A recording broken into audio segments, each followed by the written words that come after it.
இந்திய பொருட்கள் மீதான அமெரிக்காவின் 50% வரி இன்று முதல் அமலுக்கு வரவுள்ளதாக அமெரிக்க அரசு அதிகாரப்பூர்வமாக அறிவித்துள்ளது. அமெரிக்கா ஃபர்ஸ்ட் என்ற கொள்கையை கடைபிடித்து வரும் அமெரிக்க அதிபர் டிரம்ப் மற்ற நாடுகளில் இருந்து இறக்குமதி செய்யப்படும் பொருட்களுக்கு பதிலடி வரி விதிக்கப்படும் என அறிவித்துள்ளார். இதில் அதிகபட்சமாக இந்தியாவுக்கும் பிரேசிலுக்கும் 50% வரி விதிக்கப்பட்டுள்ளது. கடுமையான வரி விதிப்புக்கு மத்தியிலும் உள்ளூர் விவசாயிகள் மற்றும் சிறு வணிகர்களின் நலனை காக்க அனைத்து நடவடிக்கைகளையும் மத்திய அரசு எடுக்கும் என பிரதமர் மோடி உறுதியளித்துள்ளார். அமெரிக்கா அறிவித்துள்ள 50% வரி இந்தியாவின் ஜவுளி மற்றும் ஆடைத்துறையை கடுமையாக பாதிப்பதுடன் அமெரிக்காவில் நகைகளின் விலையையும் அதிகரிக்கும் என கூறப்படுகிறது. கடல் உணவுகள், வாகன உதிரி பாகங்கள், மெத்தை, படுக்கை விரிப்புகள் என சுமார் 55% இந்திய ஏற்றுமதி பொருட்கள் இந்த வரி விதிப்பால் பாதிக்கப்படும் என மதிப்பிடப்பட்டுள்ளது. அமெரிக்காவின் அத்தியாவசிய தேவையாக இருக்கும் மருந்துகள் மற்றும் மருந்து மூலப்பொருட்களுக்கு இந்த வரி விதிப்பில் இருந்து விலக்கு அளிக்கப்பட்டுள்ளது. இதேபோல் சில எலக்ட்ரானிக் பொருட்கள், கச்சா எண்ணெய் மற்றும் சுத்திகரிக்கப்பட்ட எரிபொருட்களுக்கும் வரி விலக்கு அளிக்கப்பட்டுள்ளது. உள்நாட்டு தொழில்நுட்பத்தில் உருவாக்கப்பட்ட INS உதயகிரி மற்றும் ஹிமகிரி ஆகிய 2 புதிய போர்க்கப்பல்கள் நாட்டுக்கு அர்ப்பணிக்கப்பட்டன. ஆந்திர மாநிலம் விசாகப்பட்டினத்தில் உள்ள கிழக்கு கடற்கரை தளத்தில் நடந்த இந்நிகழ்ச்சியில் மத்திய பாதுகாப்புத்துறை அமைச்சர் ராஜ்நாத் சிங் பங்கேற்று கப்பல்களை நாட்டிற்கு அர்ப்பணித்தார். முப்படைகளை பலப்படுத்தும் வகையில் மேற்கொள்ளப்பட்ட ப்ராஜெக்ட் 17A என்ற திட்டத்தின் கீழ் இந்த 2 போர் கப்பல்களும் உருவாக்கப்பட்டுள்ளன. நீலகிரி மற்றும் கோயம்புத்தூர் மாவட்ட மலைப்பகுதிகளில் இன்றும் நாளையும் கனமழைக்கு வாய்ப்புள்ளதாகவும் மழையின் போது 50 கிலோமீட்டர் வேகத்தில் தரைக்காற்று வீசக்கூடும் என்றும் வானிலை மையம் அறிவுறுத்தியுள்ளது.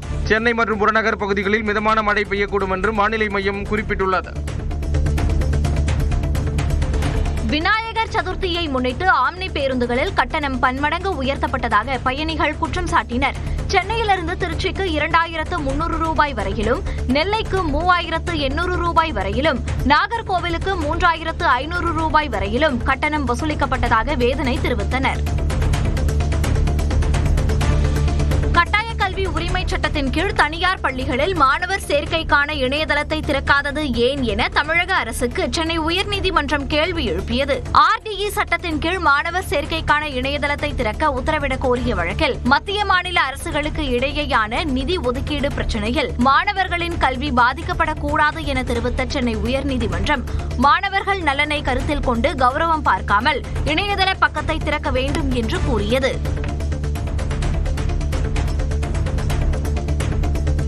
தொடர்ந்து காலை எக்ஸ்பிரஸ் செய்திகளை பார்க்கலாம்.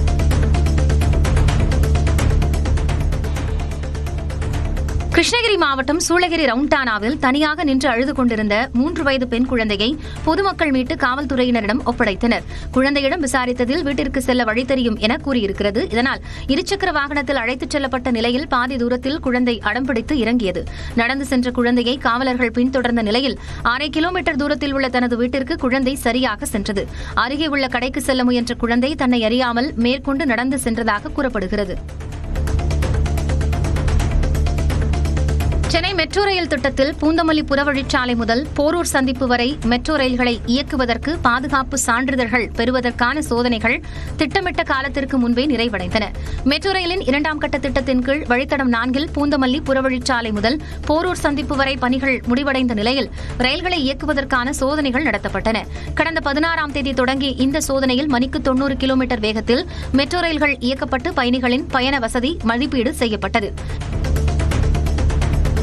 ராமேஸ்வரம் மீனவர்கள் 7 பேரை அபராதத்துடன் விடுதலை செய்து இலங்கை நீதிமன்றம் உத்தரவிட்டுள்ளது. நடுக்கடலில் கடந்த 9ஆம் தேதி எல்லை தாண்டி மீன்பிடித்ததாக கைது செய்யப்பட்ட 7 மீனவர்களும் மன்னார் நீதிமன்றத்தில் ஆஜர்படுத்தப்பட்டனர். வழக்கை விசாரித்த நீதிபதி 6 மீனவர்களுக்கு இந்திய ரூபாய் மதிப்பில் 87,000 ரூபாயும், இதய நோயால் பாதிக்கப்பட்ட ஒருவருக்கு 14,500 ரூபாயும் அபராதம் விதித்தார். மீனவர்களின் படகு தொடர்பான வழக்கு விசாரணையை ஜனவரி 22ஆம் தேதிக்கு ஒத்திவைத்தார். திருவள்ளூர் அருகே துப்பாக்கி தொழிற்சாலையில் பணம் கேட்டு மிரட்டிய விசிக நிர்வாகி குண்டர் தடுப்புச் சட்டத்தின் கீழ் கைது செய்யப்பட்டார். கடம்பத்தூரில் இயங்கும் தனியாருக்கு சொந்தமான துப்பாக்கி தொழிற்சாலைக்கு சென்ற விசிக நிர்வாகி SK குமார் தங்களது கட்சித் தலைவர் பிறந்த நாளை கொண்டாட பணம் தருமாறு மிரட்டியதாக அளிக்கப்பட்ட புகாரில் கடந்த 17ஆம் தேதி கைது செய்யப்பட்டார். இந்த நிலையில் மாவட்ட காவல் கண்காணிப்பாளர் பரிந்துரையின் பேரில் SK குமாரை குண்டர் தடுப்பு சட்டத்தின் கீழ் கைது செய்ய மாவட்ட ஆட்சியர் உத்தரவிட்டார். நெல்லையில் சாதி ஆணவ படுகொலை வழக்கில் கைதான மூவரின் நீதிமன்ற காவலை செப்டம்பர் 9ஆம் தேதி வரை நீட்டித்து நீதிமன்றம் உத்தரவிட்டுள்ளது. தூத்துக்குடியைச் சேர்ந்த மென்பொறியாளர் கவின் கொலை வழக்கில் சுர்ஜித், அவரது தந்தை சரவணன் மற்றும் உறவினரான ஜெயபாலன் ஆகிய மூவர் கைது செய்யப்பட்ட நிலையில் அவர்களது நீதிமன்ற காவல் முடிவடைய இருந்தது. இந்நிலையில் மூவரின் நீதிமன்ற காவலை செப்டம்பர் 9ஆம் தேதி வரை நீட்டித்து நெல்லை மாவட்ட வன்கொடுமை தடுப்பு நீதிமன்றம் உத்தரவிட்டுள்ளது. ராமநாதபுரம் மாவட்டம் முத்துப்பேட்டையில் தென்னந்தோப்பில் ஏற்பட்ட பயங்கர தீ விபத்தில் 300க்கும் மேற்பட்ட மரங்கள் எரிந்து சேதமடைந்தன. முத்துப்பேட்டையில் உள்ள தேவாலயம் ஒன்றுக்கு சொந்தமான தென்னந்தோப்பில் திடீரென தீ விபத்து ஏற்பட்டது. இதனையடுத்து மளமளவென பரவிய தீ தோப்பு முழுவதும் பரவியதில் 300க்கும் மேற்பட்ட மரங்கள் தீயில் எரிந்து நாசமாகின.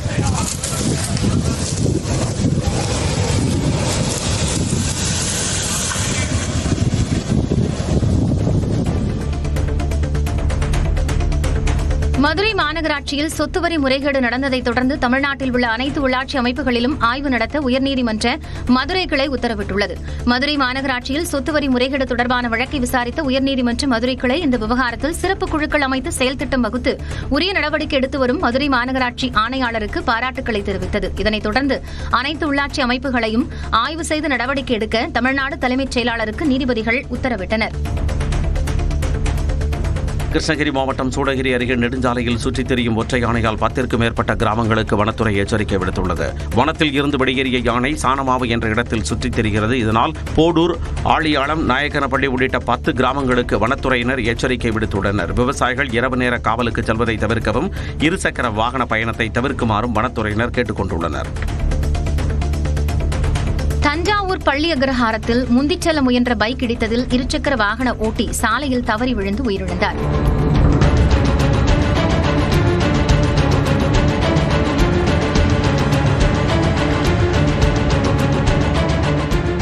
தமிழ்நாடு வணிகர் சங்கங்களின் பேரவையின் தஞ்சை மாவட்ட செயலாளராக இருந்த முருகேசன் வழக்கம் போல சாலையில் தனது மளிகை கடைக்கு இருசக்கர வாகனத்தில் சென்றுள்ளார்.